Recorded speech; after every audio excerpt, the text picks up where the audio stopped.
YOLO, Opposing Gloves here, and today we're going to be checking out the Stereo Room Reverb by Eventide. It's actually titled the 2016 Stereo Room plugin by Eventide. And this is just going to be a general overview of the plug, and then we're going to go through in later videos and just give some specific examples of how it would come up in composition and just a couple of mix examples where it's used. So first I have, before we go over controls and just the general idea of the plug, let's do an example. So I have here a little loop that I made, and I've got some singing because I felt like the singing is a thing that really needs to be shown off, but it is my singing. So I apologize for my singing in advance. But what I have here is I have just a basic guitar, drums, bass, piano, along with some vocals. And I have the drums off. I'm going to bring them in on the second sweep, and they all have the Stereo Room Reverb.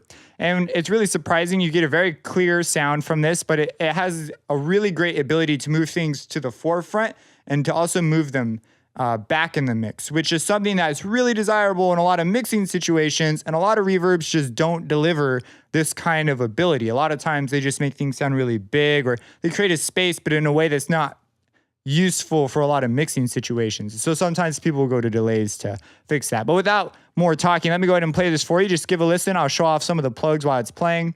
And here we go. I've seen that look before on you. The look of getting up in the thrill of falling down. 2 steps forward, 1 step back. In life we were told to not look back. Every time we fall down, look up and push against the ground. I've seen that look before on you. The look of getting up in the thrill of falling down. 2 steps forward, 1 step back. In life we were told to not look back. Every time we fall down, look up and push against the ground.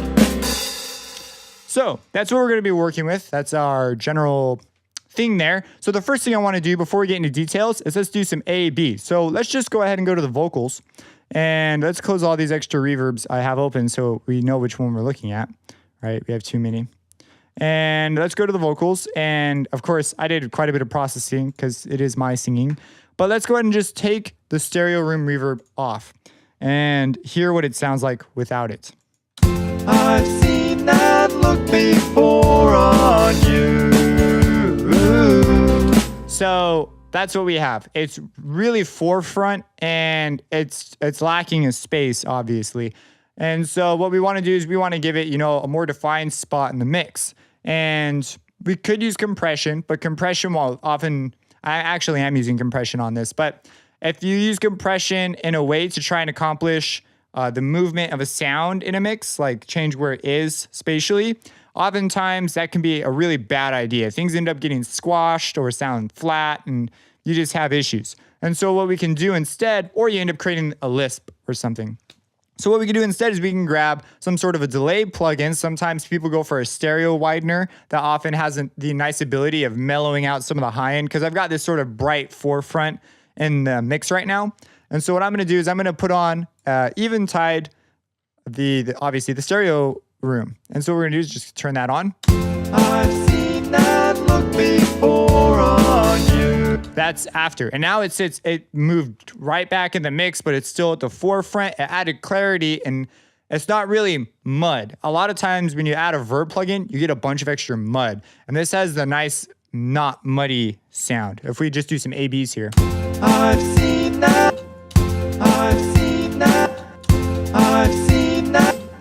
I've seen that look before on you. So that's just man, that's why you want this. It's just the ability to move things back and forth. And you're given a lot of controls for this. So let's talk about some of the controls and the special features. So first, let's do a solo.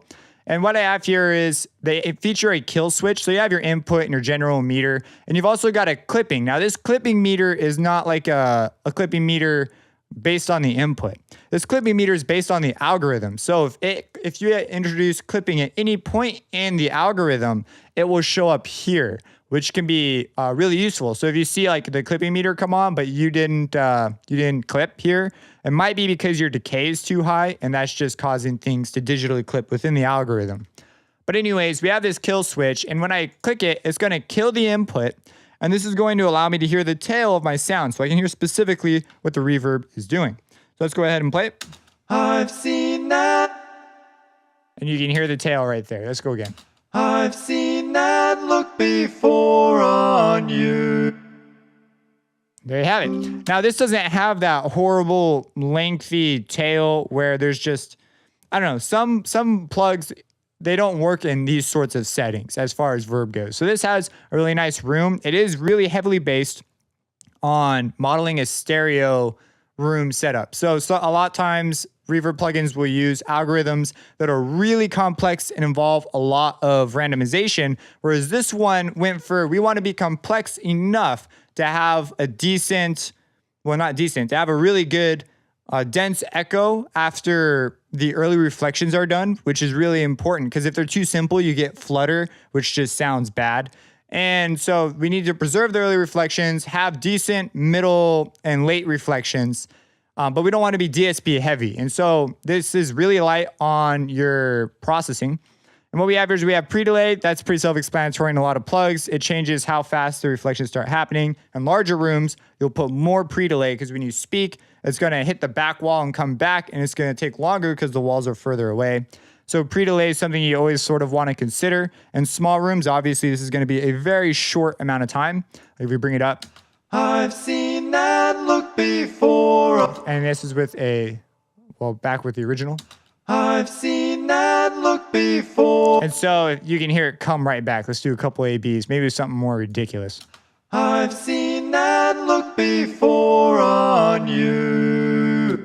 And if you listen to the early, this is sort of an early reflection kind of deal. So you'll hear a more distinct reflection, sort of like more like a delay, a pre-delay, versus something short. I've seen that look before. It's added right in at the very beginning, so you can't hardly hear it. Now, we have also RT60, also known as decay. If you don't know what RT60 stands for, it stands for reverb tail. It has to do with how long the verb takes to get below 60 decibels. And so you're able to specify this in seconds. And if we bring it down here, it goes into milliseconds. So below a second. So right now we have, a 2.3 second delay. I've seen that. And this is not like, this is in general. This isn't per frequency. There's algorithms that allow you per frequency control, but they're way more processing intensive. And I like this because it's just more musical. You have one knob, it's all you need, and it sounds great. We also have diffusion, which has to do with how the sound spreads out in the room. So a higher diffusion will be more spread out.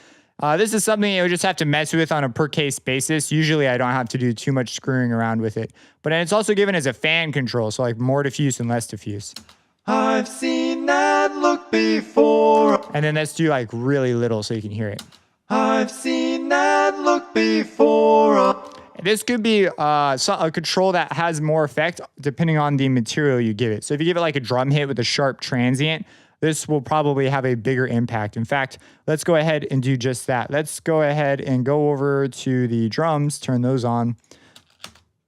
And we also need to turn the bus on. And we'll take a look here. Let's grab, here's the verb.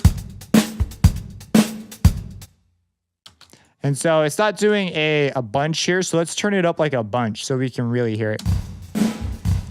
And let's take the diffusion really down. So we get a lot of like really clear, what do you call those? Reflections right after. Really clear ones. And so let's turn it all the way up. Listen to the snare in particular. It's a lot more obvious on the snare.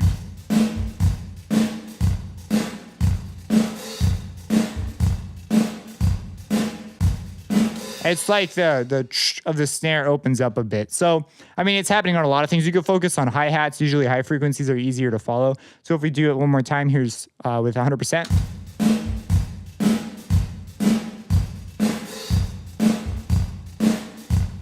And you can hear the hi-hats especially. They start to become a lot more specific delays rather than the spread out wash we were getting. It's not like it's like a larger spread. It's like you took something in time and just smeared it a little bit.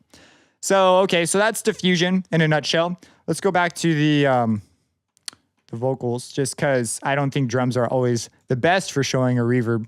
And besides, so we can hear, the thing that makes this thing so great is how it moves things back and forth in the mix. So we have this front rear, which is a reference to where we are in the mix. We're able to bring things to the front and push things to the rear. What this is hooked up to in the actual algorithm, in their manual, they actually talk about it. It's actually hooked up to a bunch of things, but this is the general, effect that you get by this knob. So this is one of the things that I was like, what the heck? So let's go ahead and play this. And then I'm just going to move the position knob. And let's turn on perhaps the piano, guitar, and bass, and go for this. I've seen that look before on you. The look of getting up and the thrill of falling down. And let me go ahead and turn the mix up a little bit more so we can hear this a little more clearly. I've seen that look before on you. The look of getting up in a thrill of falling down. And so you can see that's like a really powerful thing to be able to just nudge things. Once we get past like 30 at such a high wet dry, it becomes a little much. But being able to do that, like let's say this example, we've got a guitar going and we have our voice. And right now our voice is really forefront and sort of like there are notes that stick out in sort of weird ways. And they're not necessarily notes. They're just the resonance of that particular vowel sound or consonant sound as I'm singing. And so I want to be able to tone those down, but not take out the rest. And this does it in a way that's really transparent, sounds really good. And it just translates across, it just translates well across the mix. So I bring it back. Obviously, I want to dial in my reverb as I want, but this position knob is incredibly useful for being able to do these small shifts and get things just the way you want. I've seen that look before on you. So let's do before. I've seen that. And after one more time. I've seen that. So that's pretty great. Now, we've talked about these controls. There's one more. There's the EQ controls, and I'm not really going to cover this too much, but this is just a gain and EQ. So we control high frequencies and low frequencies. Keep in mind that this is based on our mix. So, I believe it's just the reverb that goes through here. I haven't done like extensive testing with this. I normally just slap this on and then just go through with these guys. Now they have a couple, I'm using the vocal preset and they have their like own preset bar. Like you do a mix lock. So you're able to lock the mix knob in place while you search through presets. So if I have it locked, then I go back and forth, I'm able to go through presets to keep my mix at 31%, as you can see, which is really useful. We can compare A/B, the little I's for the manual. And they encourage you to save their presets with the save knob included on this preset bar, because you actually will get different presets if you save it through your DAW to their file format. And they actually have like their own file format for this. So that'll just ensure that when you like move your plugin to different sessions, different DAWs, your presets will stay consistent because it's saved to a folder that the plugin calls to. So you don't need to worry about, oh, I saved my preset in FL, now I'm in Ableton and it doesn't work, or now I'm in Pro Tools and I gotta go find it and resave it as this. So just generally save it as the preset bar here. It'll just save you some trouble down the road. So those are all the controls. Let's go ahead and now that we've got all the more sort of technical stuff out of the way, let's go ahead and look at some of the other uses I have here. So I also have it instantiated on the guitar. I've seen that look before. So let's solo the guitar. Let's play like over here or something. The guitar plays the same thing the whole way through. This guitar is the Contact's, it is the strummed acoustic. It's they added this on Complete 11. So strummed acoustic, and what we've got here is I've got the stereo room. I've got EQ and general mixing moves going on too. And I don't remember if I told you this, but I'm also going through like a limiter with some post gain, so that, and a little bit of saturation, just to make it sound a little more, you know, up there. Especially it helps with the screen recording. So forgive me for not showing you a pure mix.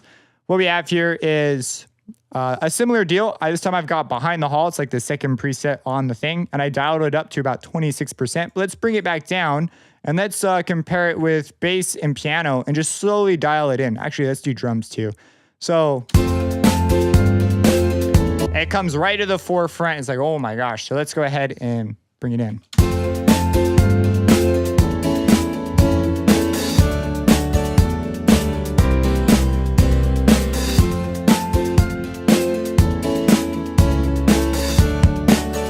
And so let's go ahead and do an A-B and hear it in action.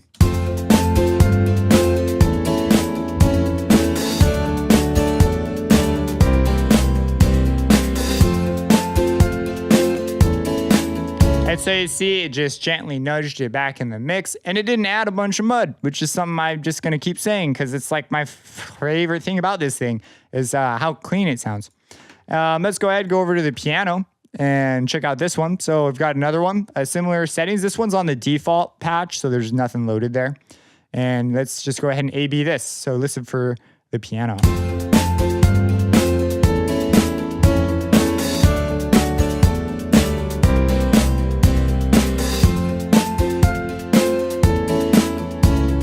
And I want to point out that this is different than a volume move. So for example, if I just took this off and tried adjusting just levels, you don't get the same effect as it moving in space. Oftentimes it just gets walked over.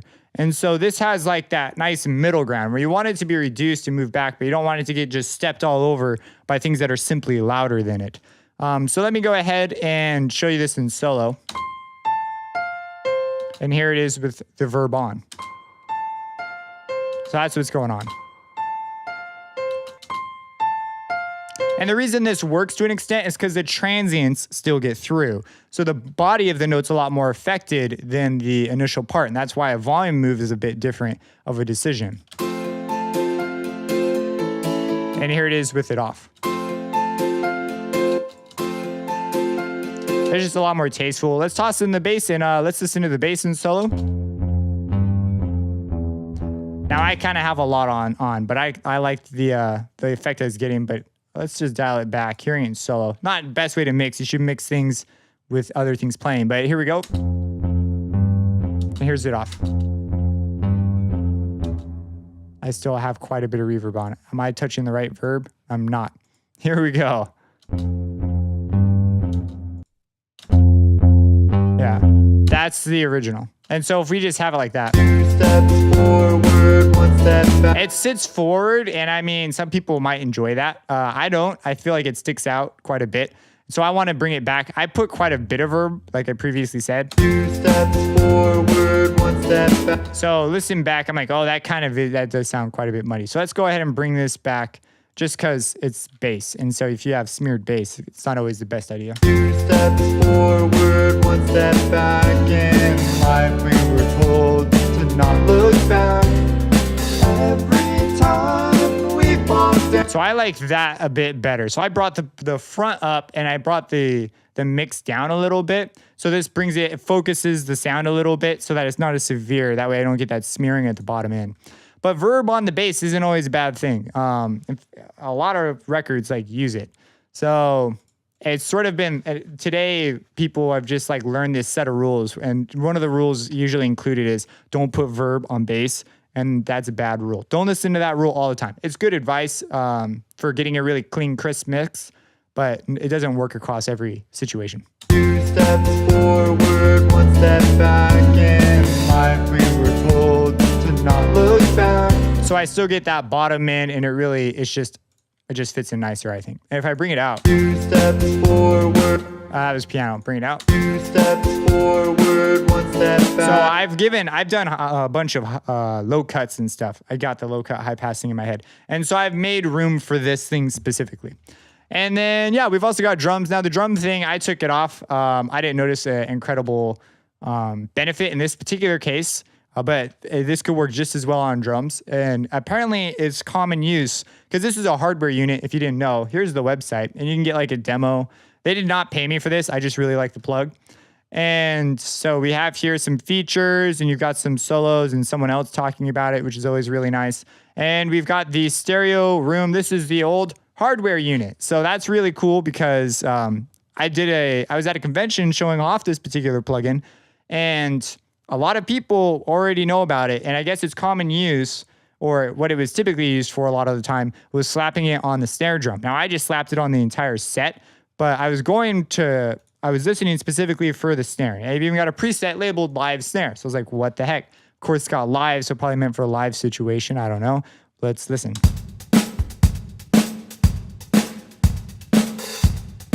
And here's it with it off.